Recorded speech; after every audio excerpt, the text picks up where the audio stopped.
حدیث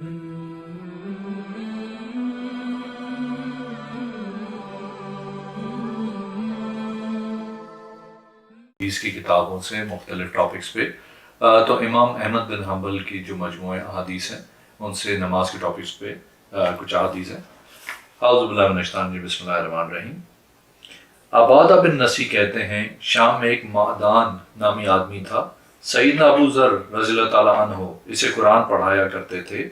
سیدنا ابو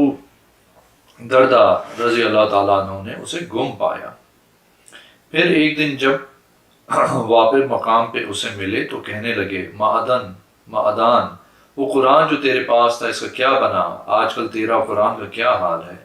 اس نے جواب دیا اللہ تعالیٰ نے جو وہ سکھایا اور اچھا سکھایا۔ سیدنا ابو دردہ نے پوچھا معدان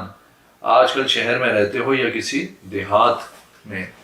معدان نے کہا نہیں، میں دیہات میں سکونت پذیر ہوں اور وہ شہر کے قریب ہے، اور ایک روایت میں ایسے دیہات میں ہوں جو حمص شہر کے قریب ہے۔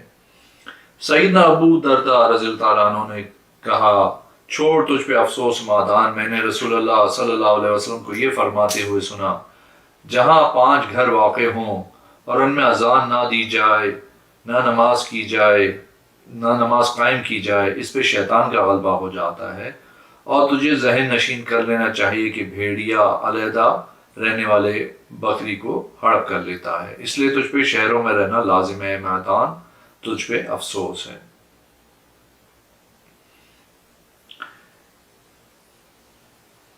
ایک اور حدیث ہے 1242، یہ روایت دوسری سند کے ساتھ اس طرح ہے، وہ کہتے ہیں میں نے رسول اللہ صلی اللہ علیہ وسلم کو فرماتے سنا جس بستی میں 3 شخص رہتے ہوں اور انہیں نہ اذان دی جائے اور نہ نماز قائم کی جائے، اس پہ شیطان کا غلبہ ہو جاتا ہے، اس لیے تجھ پہ جماعت لازم ہے، کیونکہ بھیڑیا صرف دور رہنے والی بکری کو ہی کھاتا ہے۔ ایک اور حدیث ہے 1243، سیدنا مالک بن حویرس رضی اللہ تعالیٰ عنہ کہتے ہیں ہم تقریباً ایک عمر کے نوجوان رسول اللہ صلی اللہ علیہ وسلم کے پاس آئے اور 20 راتیں قیام کیا۔ رسول اللہ صلی اللہ علیہ وسلم بڑے رحیم اور نرم دل تھے۔ آپ صلی اللہ علیہ وسلم نے محسوس کیا ہم اپنے گھر والوں کے مشتاق ہو گئے ہیں، اس لیے آپ صلی اللہ علیہ وسلم نے ہم سے ان افراد کے متعلق پوچھا جو ہم اپنے گھروں میں چھوڑ آئے ہیں۔ جب ہم نے ساری بات بتلائی تو آپ صلی اللہ علیہ وسلم نے فرمایا اپنے گھر والوں کو واپس چلے جاؤ اور ان میں رہو اور ان کو دین سکھاؤ، ان کو حکم دو کہ جب نماز کا وقت ہو جائے تو تم میں سے کوئی ایک اذان کہے، پھر تم میں سے بڑی عمر والا امامت کروائے۔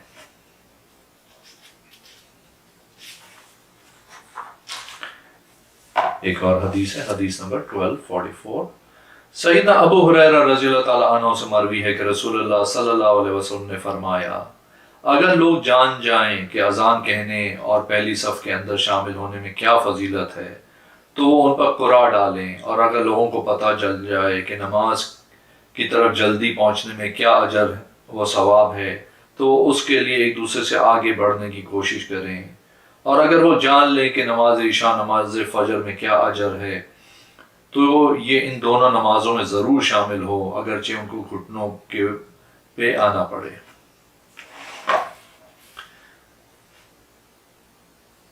ایک اور حدیث ہے سیدنا عقبہ بن عامر رضی اللہ تعالیٰ عنہ سے مروی ہے کہ رسول اللہ صلی اللہ علیہ وسلم نے فرمایا تیرا رب عز و جل پہاڑ کی چوٹی پہ اذان کہہ کے نماز ادا کرنے والے بکریوں کے چراوے پر تعجب کرتا ہے، یعنی خوش ہوتا ہے۔ اللہ تعالیٰ فرماتا ہے میرے اس بندے کی طرف دیکھو کہ اذان کہتا ہے اور اقامت کہتا ہے، یہ کسی ذات سے ڈرتا ہے، یقیناً میں نے اسے بخش دیا اور جنت میں داخل کرا دیا۔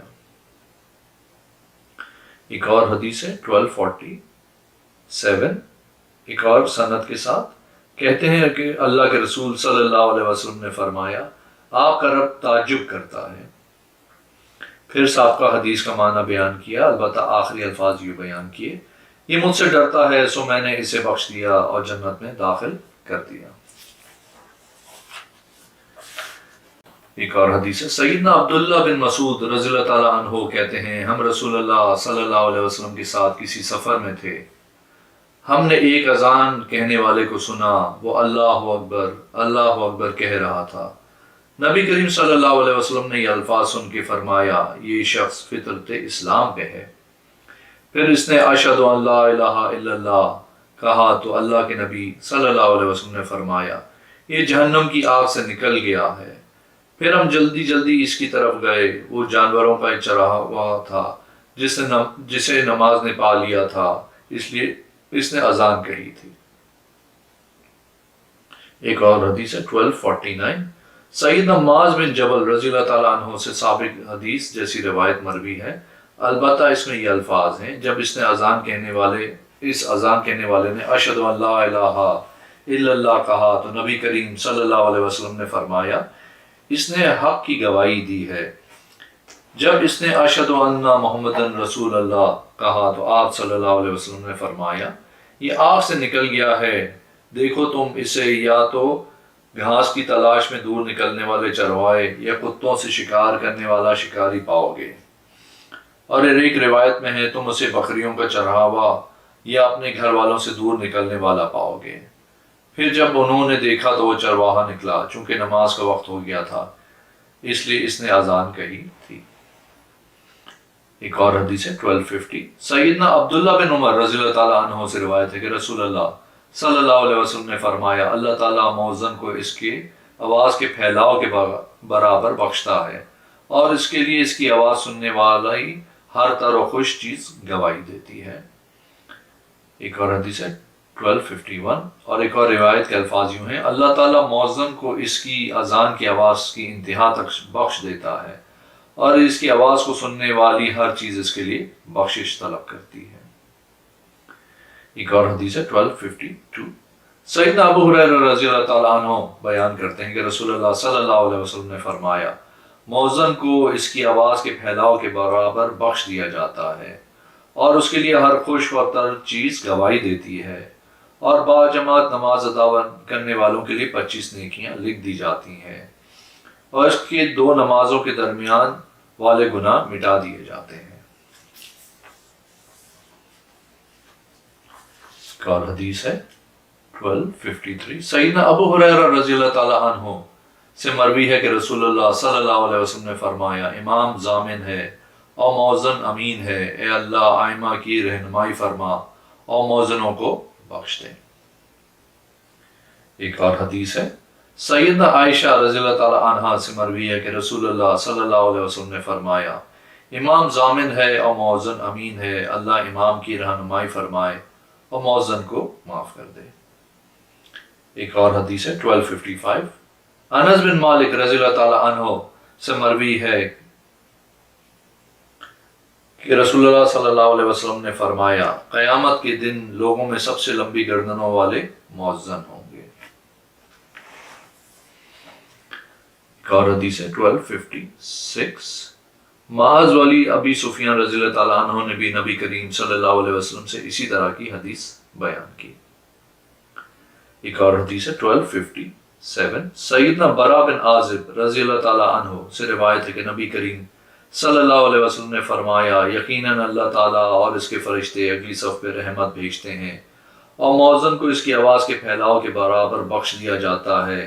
اور اس کو سننے والا خوش و تر چیز اس کی تصدیق کرتی ہے، اور اس وقت کے ساتھ نماز پڑھنے والوں کا اجر و ثواب بھی ملے گا۔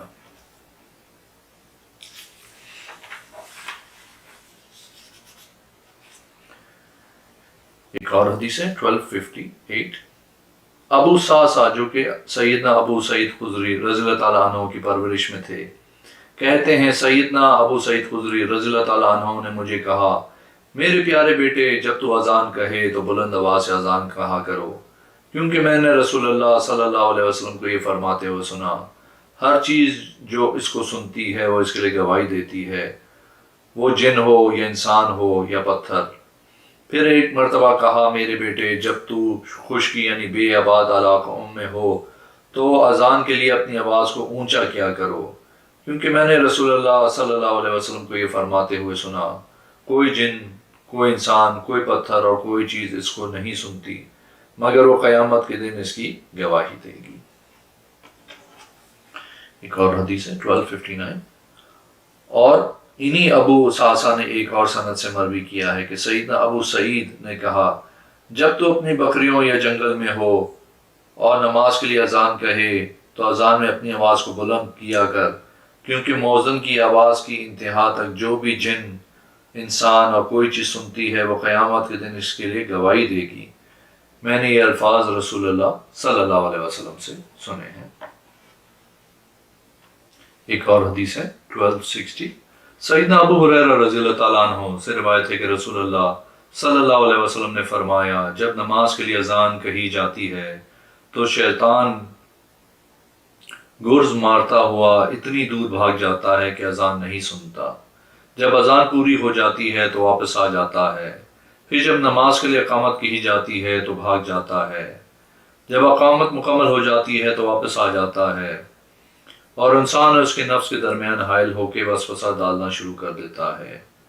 وہ نمازی کو کہتا ہے تو فلاں کام یاد کر، فلاں کام یاد کر، وہ کام جو اس سے پہلے یاد نہیں ہوتے وہ یاد کراتا ہے، نتیجتاً آدمی ایسی حالت میں ہو جاتا ہے کہ اسے پتہ نہیں رہتا کہ اس نے کتنی نماز پڑھ لی ہے۔ ایک اور حدیث ہے 1261، اور انہی سے ایک اور سند سے مروی ہے کہ رسول اللہ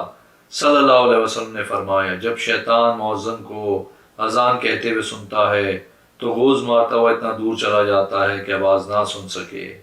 جب مؤذن فارغ ہو جاتا ہے تو وہ واپس لوٹ کے وسوسہ ڈالنا شروع کر دیتا ہے، پھر جب مؤذن اقامت کہنا شروع کرتا ہے تو شیطان اسی طرح کرتا ہے، یعنی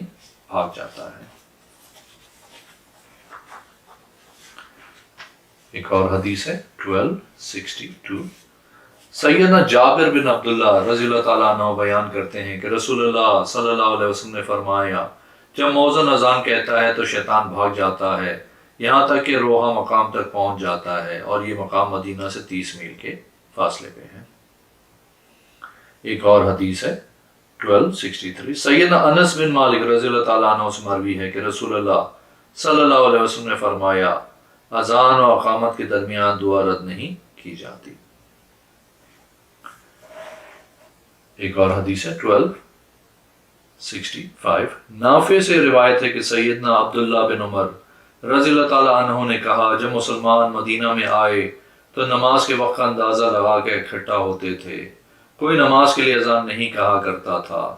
ایک دن لوگوں نے اس کے متعلق بات چیت کی، کسی نے یہ مشہور کر دیا کہ عیسائیوں کا ناقوس جیسی ناقوس بنا لو، اور بعض نے کہا کہ یہودیوں کے کرن جیسا کرن بنا لیتے ہیں، لیکن سیدنا عمر بن خطاب رضی اللہ تعالیٰ عنہ کہتے ہیں کہ جب تم لوگ نماز کے وقت ایک ایسے آدمی کو کیوں نہیں بھیج دیتے جو نماز کے لیے اعلان کر دے؟ یہ رائے پسندیدہ تھی، اس لیے رسول اللہ صلی اللہ علیہ وسلم نے فرمایا بلال کھڑے ہو جاؤ اور نماز کے لیے اعلان کرو۔ ایک اور حدیث ہے 1266، سیدنا عبداللہ بن زید بن عبد الربا رضی اللہ تعالیٰ عنہ کہتے ہیں کہ جب رسول اللہ صلی اللہ علیہ وسلم نے نماز کے لیے لوگوں کو جمع کرنے کے لیے ناقوس بنانے کا حکم دیا اور عیسائیوں کی موافقت کی وجہ سے یہ چیز آپ صلی اللہ علیہ وسلم کو ناپسندیدہ بھی تھی، تو میں سویا ہوا تھا، ایک آدمی اپنے ہاتھ میں ناقوس اٹھائے ہوئے میرے پاس سے گزرا، تو میں نے اسے کہا اللہ کے بندے کیا تو ناقوس فروخت کرنا چاہتا ہے؟ تو اس نے جواباً پوچھا تو اس سے کیا کرے گا؟ سیدنا عبداللہ بن زید رضی اللہ تعالیٰ عنہ نے کہا میں نے اسے بتایا کہ ہم اس کے ذریعے نماز کے لیے بلائیں گے۔ اس نے کہا کیا میں اس سے بہتر چیز کی تیری رہنمائی نہ کر دوں؟ عبداللہ بن زید نے کہا میں نے اسے کہا کہ کیوں نہیں؟ تو وہ کہنے لگا تم یہ الفاظ کہو اللہ اکبر اللہ اکبر اللہ اکبر اللہ اکبر، اشہد ان لا الہ الا اللہ، اشہد ان لا الہ الا اللہ، اشہد ان محمد رسول اللہ، حی علی الصلاۃ حی علی الصلاۃ حی علی الفلاح حی علی الفلاح، اللہ اکبر اللہ اکبر لا الہ الا اللہ۔ پھر وہ تھوڑا سا پیچھے ہٹا اور کہنے لگا جس وقت نماز کھڑی ہو جائے تو یہ کلمات کہو اللہ اکبر اللہ اکبر، اشہد ان لا الہ الا اللہ، اشہد ان محمد رسول اللہ، اشہد ان محمد رسول اللہ، حی علی الصلاۃ حی علی الفلاح قد قامت الصلاۃ قد قامت الصلاۃ اللہ اکبر لا الہ الا اللہ۔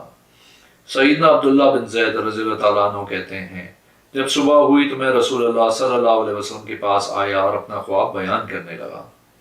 آپ صلی اللہ علیہ وسلم فرمانے لگے انشاءاللہ بلا شک و شبہ یہ سچا خواب ہے۔ عبداللہ بلال کے ساتھ کھڑے ہو جا اور خواب والے کلمات اس کو کہلوا تاکہ وہ اس کے ساتھ اذان کہتا جائے کیونکہ وہ تجھ سے اچھی اور بلند آواز والا ہے۔ عبداللہ بن زید رضی اللہ تعالیٰ عنہ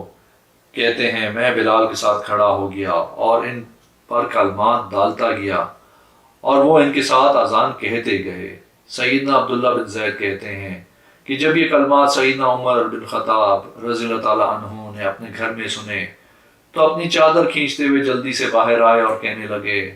اے اللہ کے رسول صلی اللہ علیہ وسلم، اس ذات کی قسم جس نے آپ صلی اللہ علیہ وسلم کو حق کے ساتھ معبوس کیا، اسی طرح کا خواب میں نے بھی دیکھا ہے۔ سیدنا عبداللہ نے کہا پھر رسول اللہ صلی اللہ علیہ وسلم نے فرمایا فَلِلَّهِ الْحَمْدُ، تو اللہ کا شکر ہے۔ اگر آپ نے میرے چینل کو اب تک سبسکرائب نہیں کیا تو پلیز کیجئے، اس ویڈیو کو لائک کیجئے۔ اگلی ویڈیو میں انشاءاللہ حاضر ہوں گا۔ اللہ حافظ۔